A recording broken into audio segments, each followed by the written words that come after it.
Again, another Brave webinar, and today we're going to talk about the common fears that reduce the quality of your decisions. Now, we are all going through a time of uncertainty. Some of us are making the most out of our time in lockdown. Some of us have had their businesses uh, closed or just put on pause indefinitely, and the normal feeling at this point in time is fears. And fear in business is nothing new.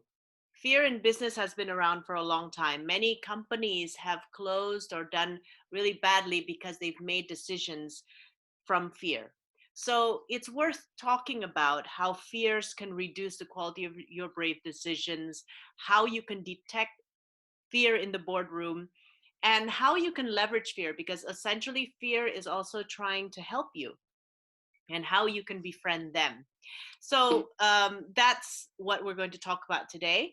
Thank you for your commitment to your personal growth as always. Now, over the last couple of weeks, I've been also thinking, using this time really to think about my why. Why do I do what I do?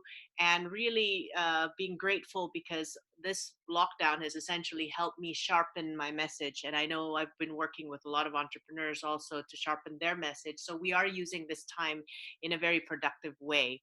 I just want to share with you some of the things that I want to be remembered for. This is the way I want to continue introducing myself. And it's going by this framework by Simon Sinek, as you may know, is the start with why. And this is the golden circle. So this is my golden circle. Why do I do what I do? I look at my life and I see how it's come together to bring me where I am today. It's basically my why is to reignite people's genuine strengths, your genuine strengths, and remove all the limits that block you so that you can contribute at your very best. It's very important for me to emphasize that all of us have something to contribute.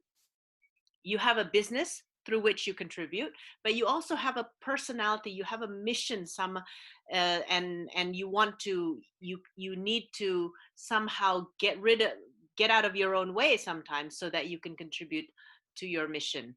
And a lot of people that I work with are successful people, experienced people who get stuck on their way to achieving your mission. So, how I help them is I have a process that dives deep to find the root of their challenges and get them unstuck.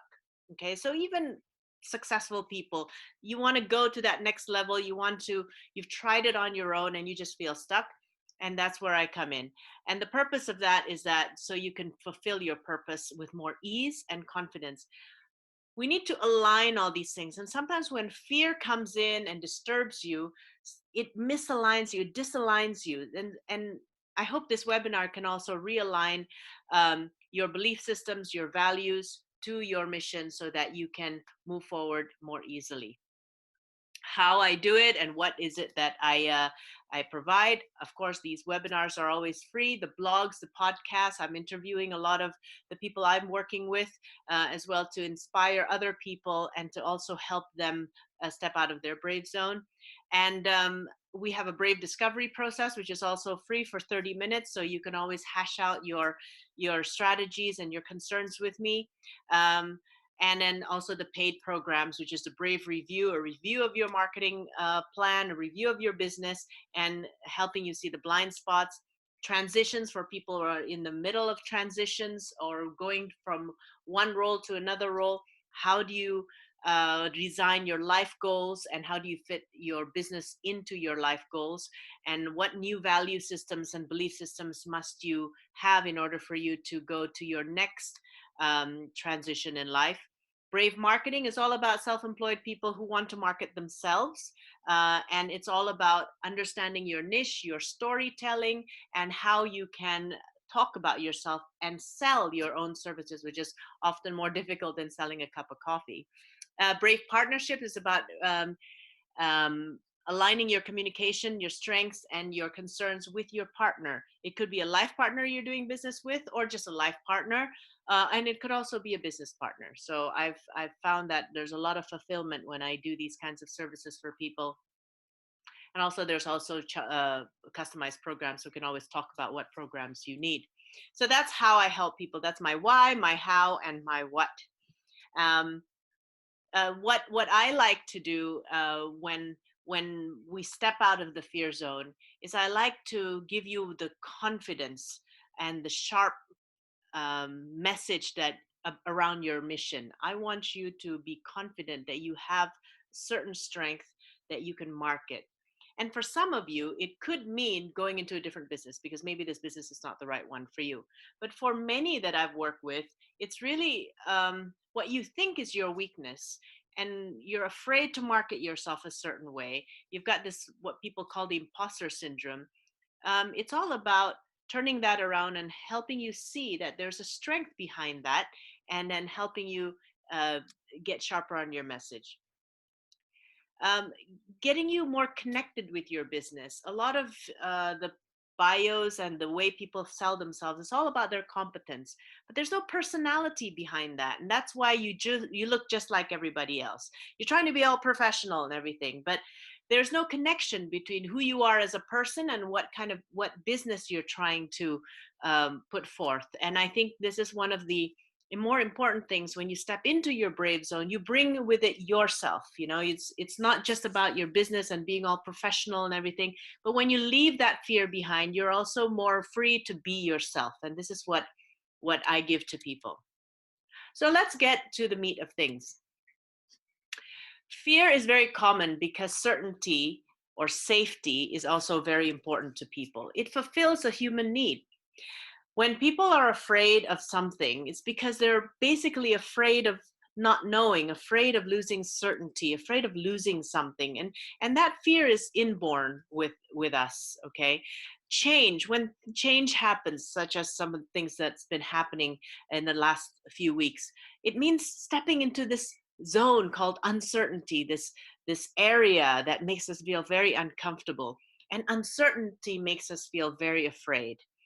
Then there are business problems that arise from fear of change, fear of of many things. And this is a sign. When fear is in your boardroom, this is typically what can happen: declining profits, the fear of increasing price, for instance, the fear of pricing yourself the right way, the fear of uh, being a profit-led business. This morning we were just speaking about being profit-led in one of the networking groups that we have for women. The loss of market share can be a problem that you face when you are afraid to change, afraid to innovate, afraid to get on with the times. You may start losing the market share that you enjoyed. Yeah, I talked to a lot of entrepreneurs in during this lockdown, and many of them say, when this is all over and things get back to normal, I'm going to do this. And that's a good hope. But my question is, when will this be over? What if this were the new norm? So I think it's a bit weird that people are expecting this to be over. I think it's very weird that you would expect that in 2 weeks, after the lockdown's been extended for another 2 weeks, and after that, everything will be normal. Even if we can go back to the office, things are not going to be the same. And sometimes the fear is preventing us from accepting that this is the new norm. When the UK gets out of our situation with Corona, do you think other countries will be ready with to get out of theirs? No, we will still have months and maybe even a year more when other countries are trying to get over it. Do you think travel bans are going to be lifted? Not necessarily, because we don't want reinfection. So a new style of business is going to happen. So, and when you don't change, and when you're afraid to make business decisions from your brave zone, what happens is the market, who is waiting for you to serve them, starts being served by somebody else, because you're still in this denial. Oh, things are going to be in normal phase again. It's not. Okay, so loss of market share. Your good talent might also, if you have a team, they might also start to disappear, because, okay, my owner's in denial, I'm on this furlough indefinitely, and there's really no plans to reinvent our business, so I'm just going to go somewhere else. A lot of people are looking for a job. Okay, so if you are a professional, if you are working for someone, you might lose career advancement opportunity because of fear of feeling that you're not good enough, fear that imposter syndrome. Okay, whatever it is, maybe you have your challenge. Please insert your challenge here. I would love to have you think about that. So my objective is to sharpen your leadership by helping you to understand the fears that get you and how to overcome it. Essentially, it is to help you step out of that little tiny zone that you've been living in called the fear zone and opening up a great big pond for you in the brave zone. This is really a a freeing moment when you can live in the brave zone. It's actually a very freeing feeling. So my promise to you, I will not be a motivator. I'll be an educator for you. We'll talk about fear. We'll talk about how that comes from. We'll talk about thinking patterns to get you out of fear. I'll ask you some questions so that you can think about it, and you will get things and strategies that you can implement right away. And I'll show you the next step to get the implementation of these strategies in your business.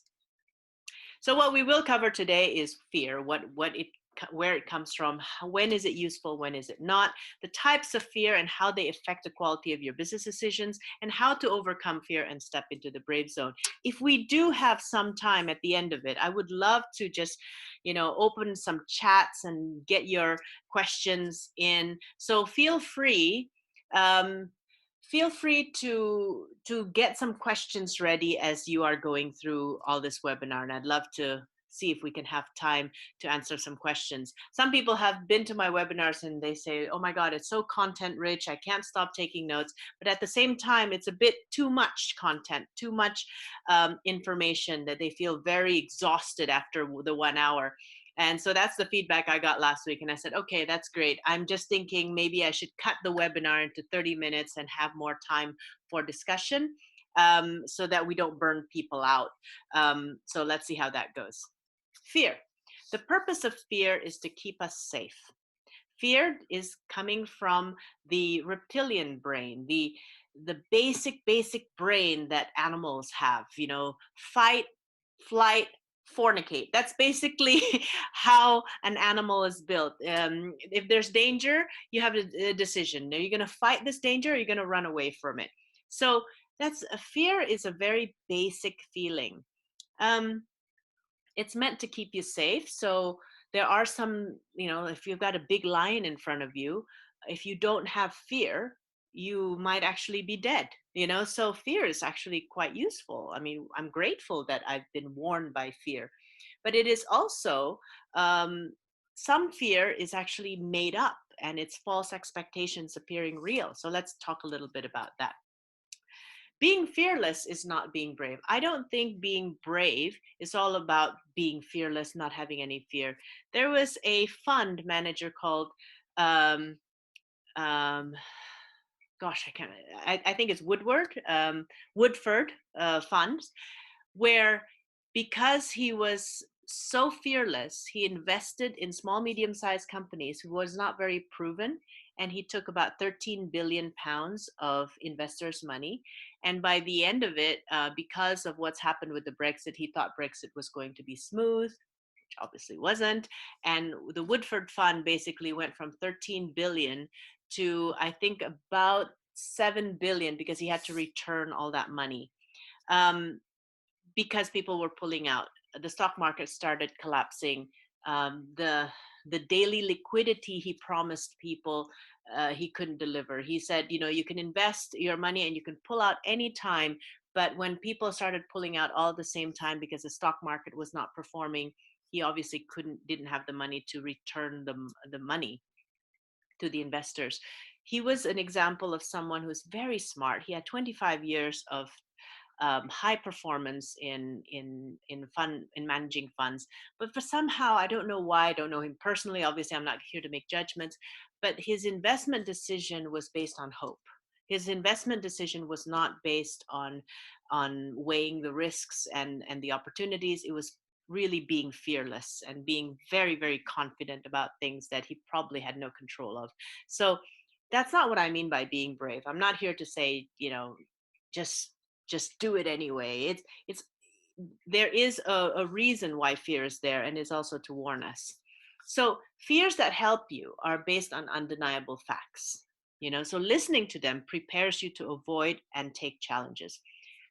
Primitive example, a lion, very hungry lion is standing in front of you. There's an undeniable fact that when a hungry lion sees you as a human being, they might tear you apart and eat you.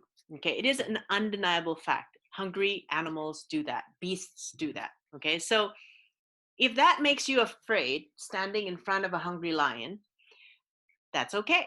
That's a fear that is helpful for you because it is based on an undeniable fact. Fears that stop you are the ones that's based out of false expectations appearing real. For instance, if I increase my prices, I will lose all my customers. That could be true. That could not be true as well. I remember coaching one gentleman who has been in business for 15 years. He hadn't raised the price for 3 years in a row, and he was kind of in a commodity business that he should have increased his price. And his customers didn't leave him, obviously, and he was afraid that if he did increase the price, because later on when his profits started diminishing, obviously he realized he needed to increase the price. But he was afraid that if he increased the price, they would disappear. And what he didn't realize, because people don't really see their own strengths sometimes, he was so personable. He was so all about personal care and customer service to all his customers. He didn't realize what a strong relationship he had built. He increased the price once, twice, 3 times in 1 year. None of his customers left him. And it was in the end, he realized that all this fear about increasing price was his false expectations appearing very real. Recently, I was speaking to a graphic designer who had a false expectation that just because she didn't graduate from a big shot designer school, she would not be worth their rates. She would not have the confidence to market herself as a professional designer. She was self-taught. She's been doing it for 8 years, but she got stuck. She got stuck in this imposter syndrome. And her false expectation was, as an introvert, I am not as good as an extrovert. People in business should be extroverted. And then she met me, who I'm quite extroverted, and she thought, well, that's the epitome of success. You've got to be extroverted. So in our first session, I remember, actually, no, it was just in our Brave Discovery session. We hadn't even gotten her into a coaching program yet. She told me about all this, false beliefs about being an introvert. And then through our conversation, I helped her see that how much of a strength being an introvert is. She wasn't the type of designer that was flashy and was all about her own ego and making her name in the world. Her introversion helped her listen better and kinesthetically connect the customer's message to their audience. And it helped her understand the audience better, communicate and empathize with the audience better. And now she is leading a movement called empathy-led marketing, because that was the false expectation she had about herself. I'm not good enough because I don't graduate from a hotshot school. I'm not good enough because I'm not an extrovert. Blah, blah, blah, blah, blah. That's the fears that stop you. You need to question that and learn from them. What is it telling you actually? Okay. And I know it's hard to do it yourself, but I'm just saying that this is possible. This is what this whole stepping into your brave zone is all about. So is fear driving your business decisions? How can you tell? Okay, here's the first way you can tell if if fear has been leading your boardroom. Okay, so number one, are you playing defense? When a team is playing another team for a championship or something, if you're not playing enough offense, you're not innovating, you're not initiating, you're not being proactive in the strategies, you're always just fixing things that's broken, you're always trying to defend yourself from the competition, you're always one step behind, it could be because you're playing, because fear is leading you. Okay, fear acts just enough to keep you safe. When you're not under attack, it does nothing. When you're under attack, it just kind of pushes a little bit so that you're safe again. That's it. So if that's what you're doing in your business, you're not making any new strides, you're not making any proactiveness, but you're just kind of keeping yourself at defense, you could be playing with fear. You could be just making decisions based on fear. The second sign that you can see in your business, can you see opportunities or is it just problems? When you're surrounded by fear, just like when you're stressed, everything is negative, everything is problem. Okay. So here's the other thing about if you want to know whether or not fear is driving your business decisions. What are the opportunities you see in coronavirus? If you say nothing, everything is doom and gloom, careful about that. You might want to go back and see my webinar called The 10 Ways You Can Crisis Proof Your Business. There's a lot of learnings that we're experiencing here during the crisis that's helping us to advance in the future. Are you justifying something that no longer works? Here's the other way you can tell whether or not you're being driven by fear. Some things doesn't work. Things need to be changed, but you're justifying them. You've got companies. I mean, how many of us have a Nokia phone right now? Nobody. You either have an Android of some sort or an Apple, right? What happened? Nokia was great. I remember I loved my Nokia phone, but in the 90s, they were great because of their hardware design. You've got the little banana Nokia, you've got the one that slides in and out, you've got different colors, different designs, really cool. And that's fine because that's what their edge was, the design. But they had the software, the Symbian technology, that drove their software. Now, when the changes happened to iOS technology or Android technology, Nokia was a bit in denial. They said, no, phones are not about being, smartphones or anything. People just want to have calls and text messages on them. So we're just going to keep making new hardware designs instead of focusing on software. And they just justified that was the thing to do. Actually, in reality, if they were to change their strategy, it would have been quite big because most of the people on the board were hardware specialists. They were experts in hardware technology, hardware design, not software.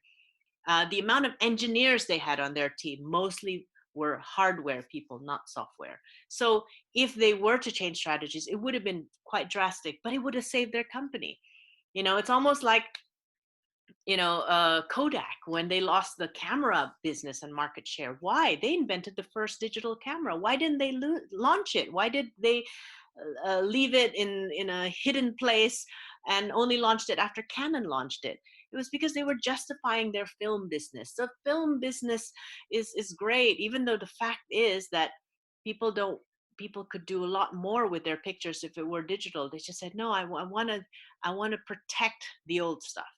So when you're trying to protect the stuff, especially if it didn't work, that could be the reason, that could be a sign that you're operating out of fear. Okay. So when you're looking at fear, there's two basic human fears. And as self-employed professionals, we know this very, very well. The first fear is the fear of not being liked. The second fear is the fear of not being good enough. Okay. All this leads to the fear of failure, the fear of whatever. You can not being liked, not being loved. A lot of people, let's say, don't, for instance, if you're in an industry where you have to create content and you don't, and then you're wondering why nobody sees you as an expert. And then you're saying, oh yeah, nobody sees me as an expert because I'm not this and I'm not that, and you're self-sabotaging yourself. And this is actually happening to a consultant that I work with in Malaysia. Spoken with him, he has such a loser mindset. It's unbelievable. I mean, it's unbelievable that he is even still in that business. But basically, he's afraid of not being good enough. And because of that, he has prevented himself from creating content. And because of he doesn't create content, people don't perceive him as an expert. And in the end, he fulfills his own belief that he isn't good enough. Not because not because it's true that he's not good enough, but it's because he didn't take any action. Right? So after speaking with him, I said, okay, 21-day challenge. Okay, every day you're going to post content. Every day, and if you miss a day, we go back to day one. Okay. And it's first about just habitualizing himself to just write. And honestly, and then he tags me on those content, It's good. I mean, his content is really good. And then, we're on day 11 today. And I've challenged him just yesterday. I said, great job. Now I want you to think of this question. What do you want to be known for? And then go do the content in a more intentional way, not just writing content for the sake of writing, but just write content in a more intentional way. Things like that. Some people don't want to go networking because they're afraid of being not being good enough compared to the people in the room, you know. And it's one of those fears that's kind of normal. I want you to feel that this is normal, but as you can tell, I mean, this is not something that makes sense. This is something that you need to move out from. So how do you move out from the fear zone into your brave zone? And it looks like from the way things are going, we will have time for and room for questions and everything. So I want you to make sure you've got some questions or some sharing, perhaps, that you want to share your challenges, and we can do some live coaching, which is always fun. Stepping out from the fear zone into your brave zone. Here's some ways you can do that.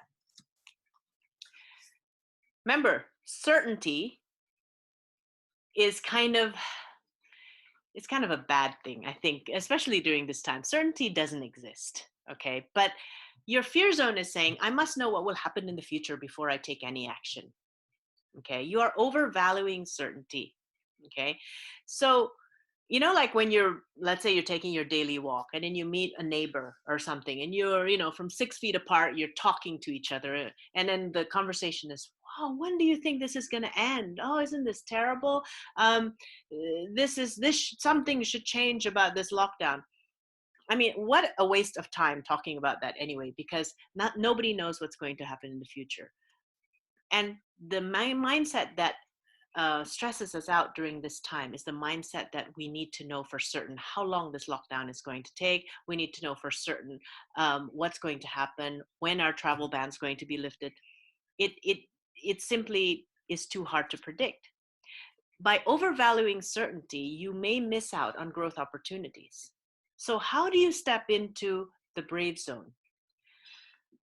The brave zone is all about focusing on your desired results.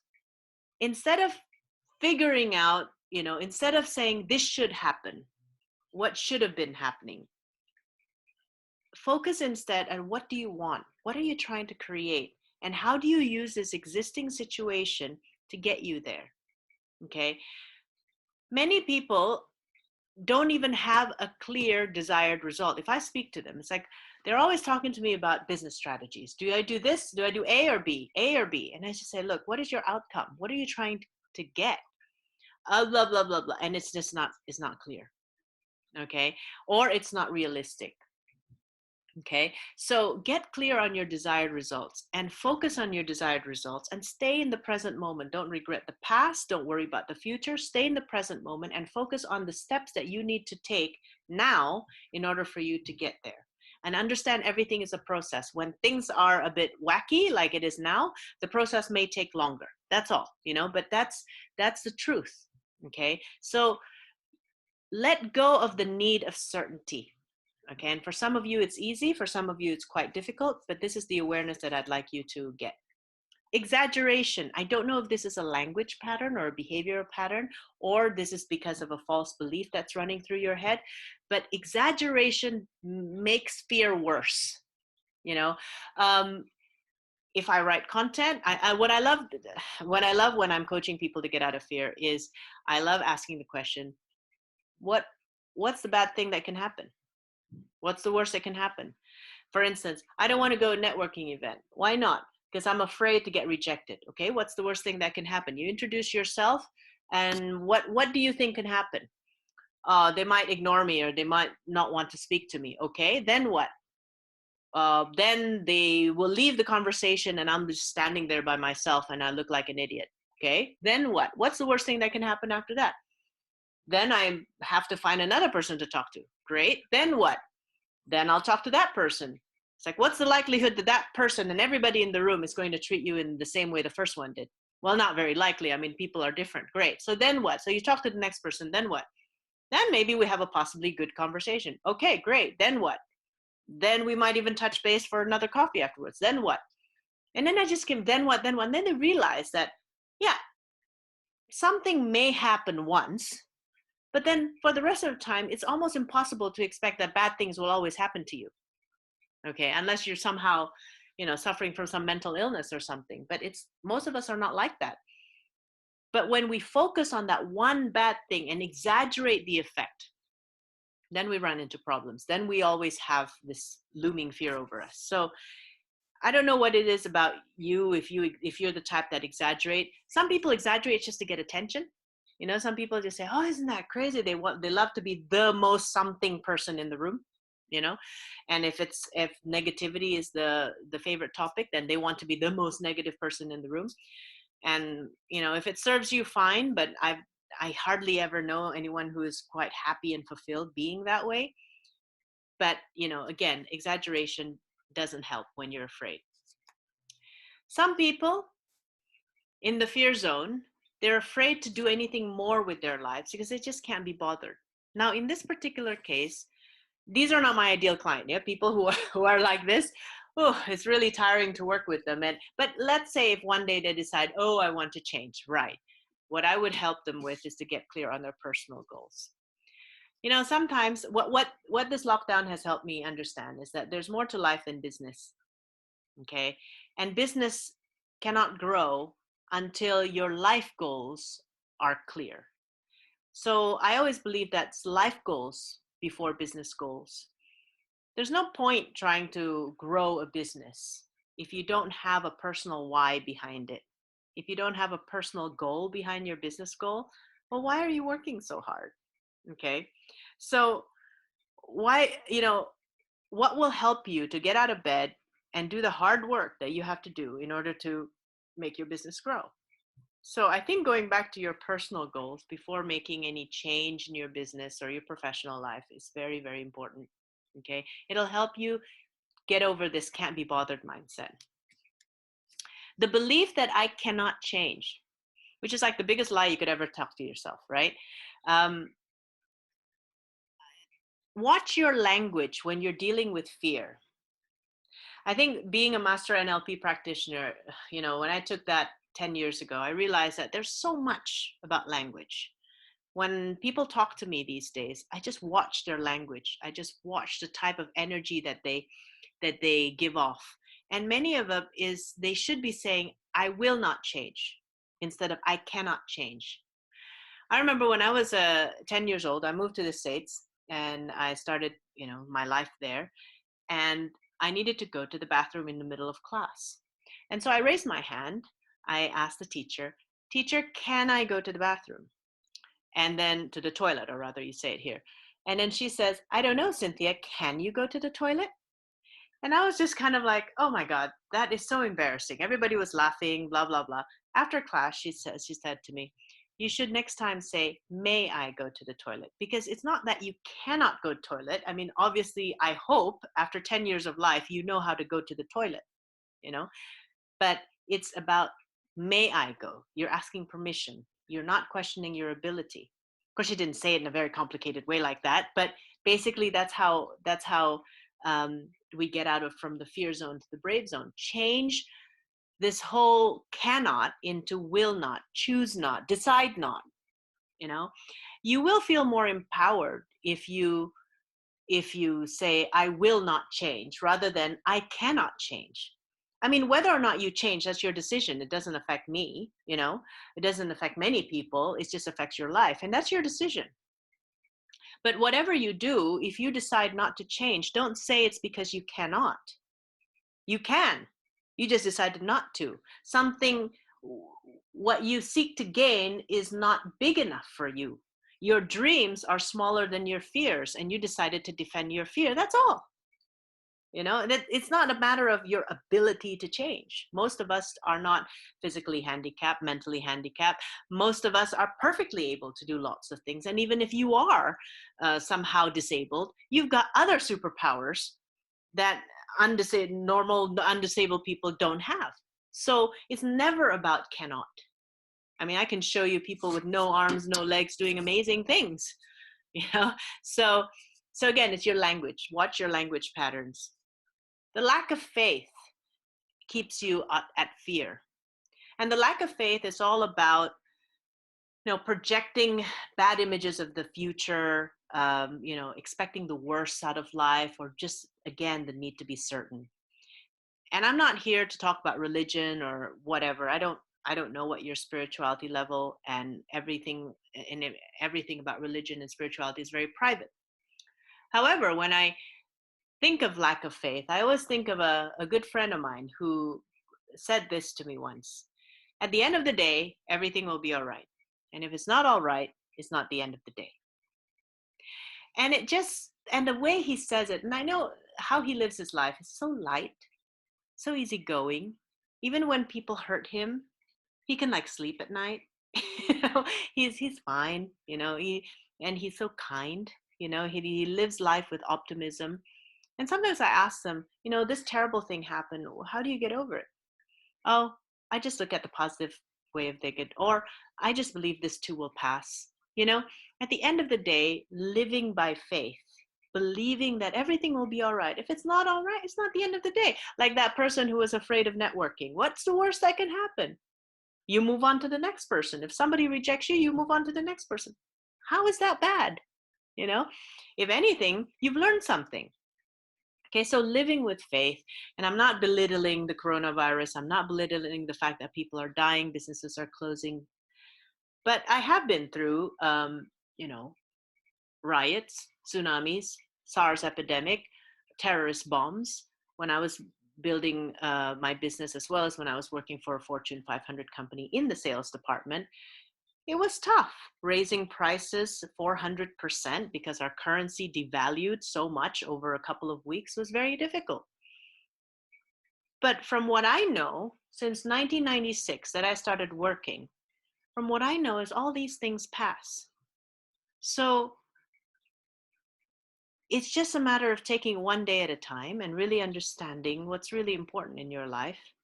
And if anything, this lockdown has helped me to realize that I'm not just an entrepreneur, I'm a human being, and I've got different angles. And even if this business doesn't work out, it's not the only thing I can do. And so the priority is that I live a grateful, good life. And I don't mean rich, flaming, whatever. It's all about, it's protecting the goodness and the health of my life, right? And certainly living by fear isn't going to make me any healthier, but perhaps living by faith in the brave zone will. So again, it's all about reigniting your genuine strengths and removing the limits that block you from contributing at the very best. I believe that in each and every one of you, there's a fire. Some of you have lost your spark somehow. Some of you want that spark to be bigger and you don't know how. So how can I serve you? Should I be the flame, the fan to your flame? Should I protect your flame from wind that's gushing through and trying to extinguish it?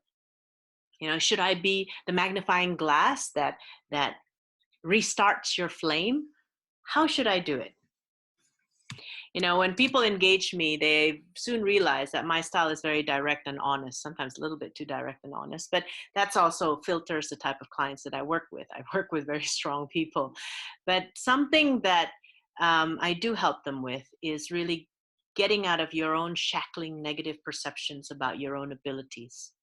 I believe everybody's got a genius. I believe that behind, inside everybody, there's your own braid zone.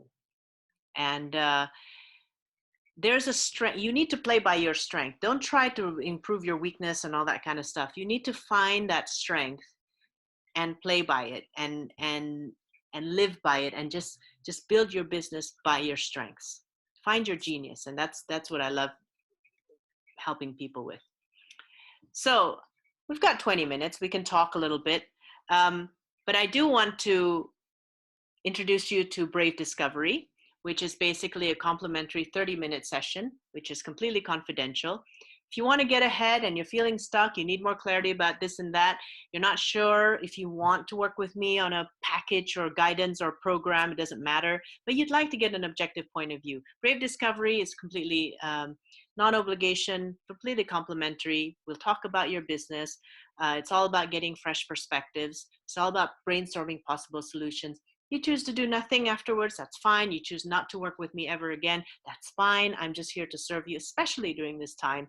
This is a session that I highly encourage every one of you to take because it is complimentary and no obligations. But sometimes some of us just need that that hashing through and getting fresh perspectives for your business. Or we could also talk about you, how you're feeling. Like that guy in Malaysia, we weren't talking about his business that much because I sensed that from the first few sentences, it was not about his business. His business had high potential. It was about how he looked at himself, right? So that could be something that we can talk about as well.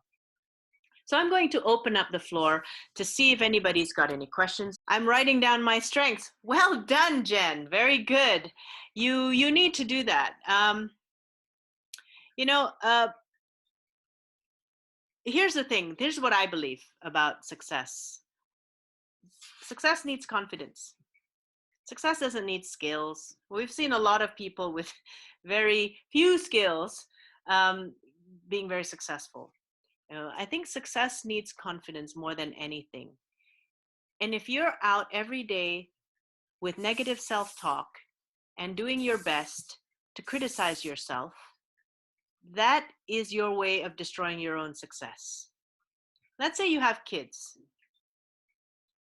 With all good intention, all you do is criticize them and tell them what's wrong with them in hopes that they will improve themselves. That's all good intentions. But what it does for them is it creates fear. I'm not good enough. I have a fear of being myself.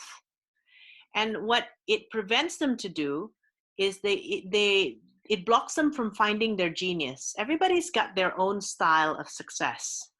And thankfully, maybe through the challenges and the journey that I've been through myself, I realized that my way was not the same as my parents' way, my brother's way, my colleagues' way, and that's fine. Okay, that's fine to be different. Because the problem is when you try to be like other people, you actually start losing confidence in yourself. Okay, I hope that makes sense. Thank you, Jen. That's very good. Anybody else doing? What are you going to do after this webinar? Maybe that's something that you can write in the chat box. What's the one thing you'd like to do after this webinar? I'll share with you a little bit of when I first decided to move to the UK. In Indonesia, I had a very good following. I had inbound leads. I had passive income from my businesses and properties. And then moving to the UK was like, well, now you're nobody. Okay. And it was quite scary. But the automatic thing for me as an achiever is just criticize myself and worry, because I worry about the future. I worry about this and that. And on top of that, the money I was earning in rupiah, when it's converted to pound sterling, it's almost nothing. Okay, so that's the other thing. It's like, oh my goodness, if I want to retire in a European country, in a pound sterling nation, will I succeed? But the last going through it for me took a lot of self-love, took a lot of self-acceptance and self-love, because I realized worrying wasn't going to do me any good. Okay, it was all about how am I going to love myself more? How am I going to accept myself more? And that somehow helped me in this transition journey more than ever.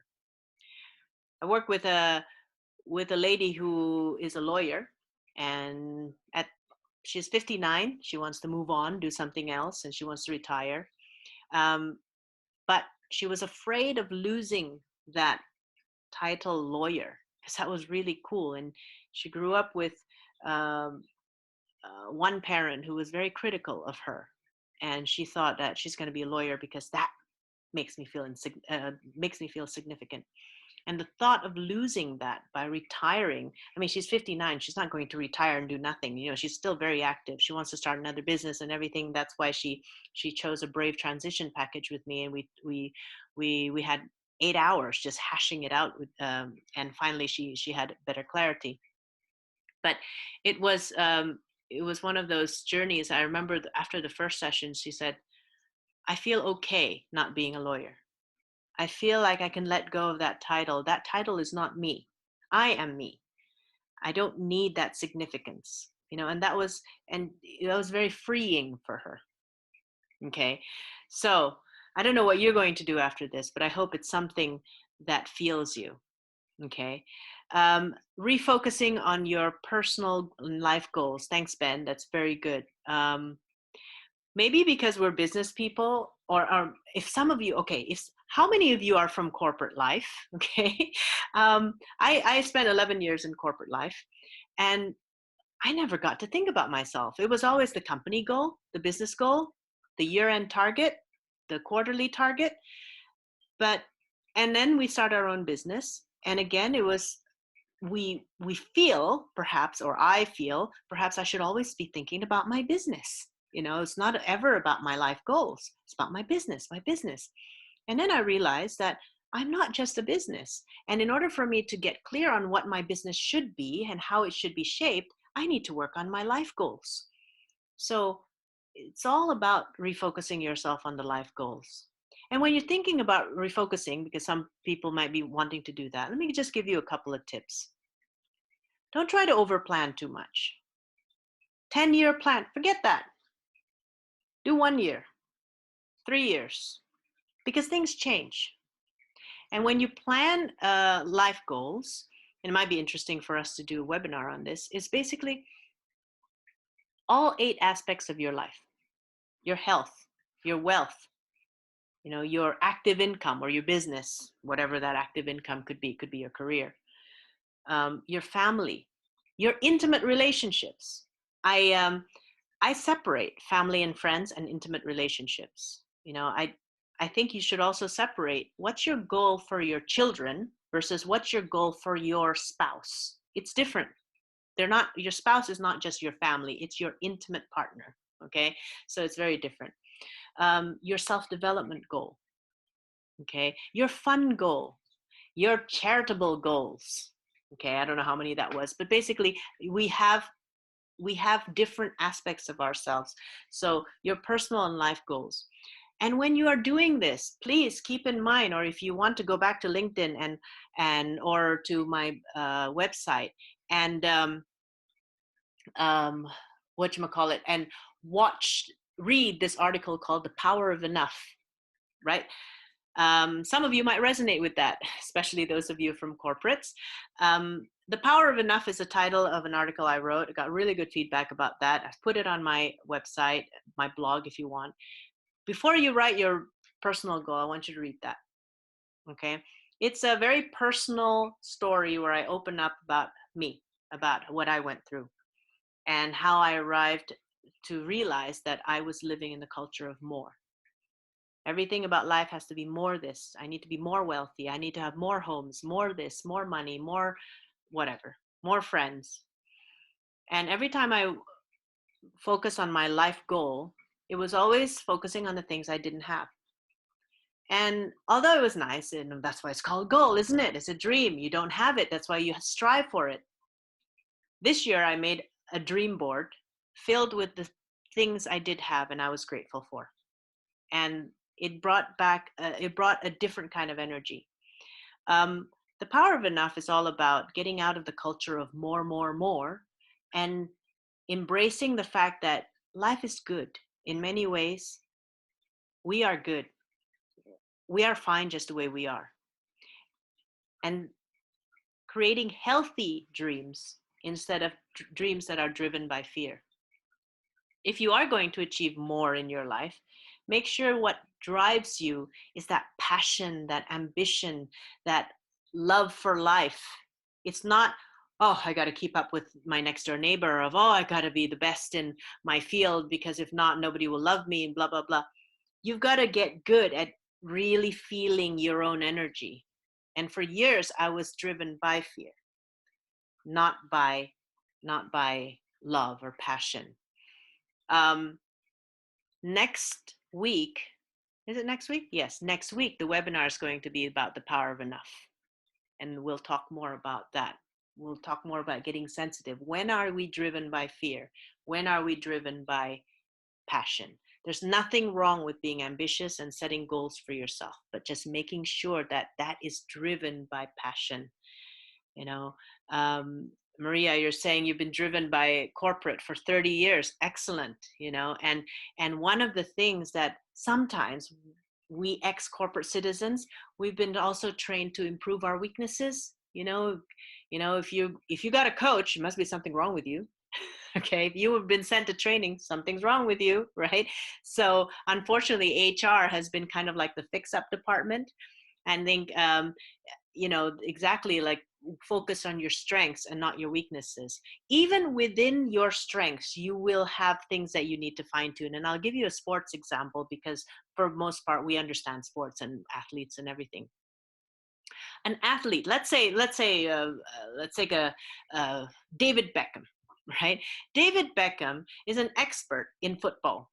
He has the little curvy kick that he has. He makes lots of goals. But even within his game, David Beckham, I'm sure, still has weaknesses and mistakes that he makes when he's playing the game. No matter how good he is, even now he's retired and everything like that, with all the honor that he's got. But working on his strengths is all about sticking to becoming this amazing football player, and an amazing asset to the team, and tweaking along the way some of the mistakes that you still have to improve on. Working on your weaknesses is like David Beckham entering rugby. Okay, David Beckham thinking, I'm going to work on my strengths. I'm going to play basketball next season. Okay, that's working on your weaknesses. Okay, so all of you have some kind of genius.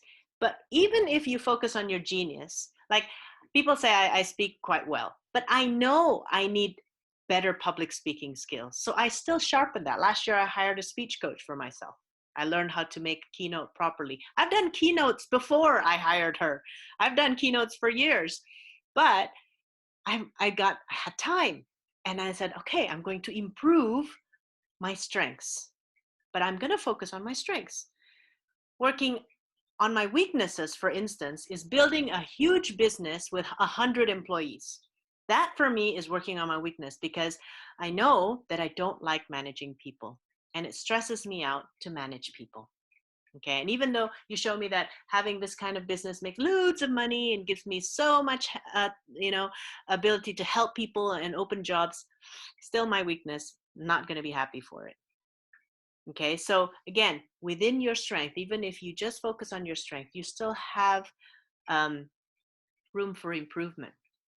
But if you go into your weakness, and I'll give you a story, the reason why I know this so well is because for the last 12 years, building the firm of coaches that I have in Indonesia is very stressful for me, because I was playing by my weakness. I don't like managing people. I don't like managing, period. I don't like processes. I don't like that. I'm a great brand ambassador. I'm a great salesman. I'm a great coach. I'm a great speaker. That's it. But please, please, please don't ask me to manage a business. But push comes to shove. Nobody else wanted to do it. I did it. Out of my partners, I did it. Stressed myself out. Had a huge burnout because I was playing by my weakness. So don't do that. Don't do it, Cynthia. Okay. And would I ever erase that moment in my life? Of course not, because it helped me so much. I learned so much about what not to do. And now I help people understand what they should do based on their genius. So think also writing your strengths. Great book for you to read is Ikigai. What's your sweet spot? You could be very good at it and you might love it. But if the market, if you're just looking for a hobby, that's fine. You love it and you're good at it. But if you're looking for something you want to build a business about, the next question is about, will the market need it? Is this a market need? And how much will they pay for it? Or will they even pay for it? The COVID is going to help us a lot, because we are going to be forced to be customer centric. We've all read books about being customer centric. It's not about you, it's about serving others. Right. Well, we've got no choice, because right now people are all in the midst of fear and uncertainty. Some of your businesses are not taking off because you're trying to sell what you want to sell, not what the customer needs or wants to buy.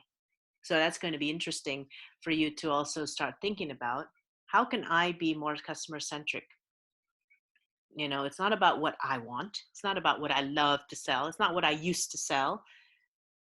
And a financial guru that I studied from, his name is Keith Cunningham. He's a Texas entrepreneur, millionaire.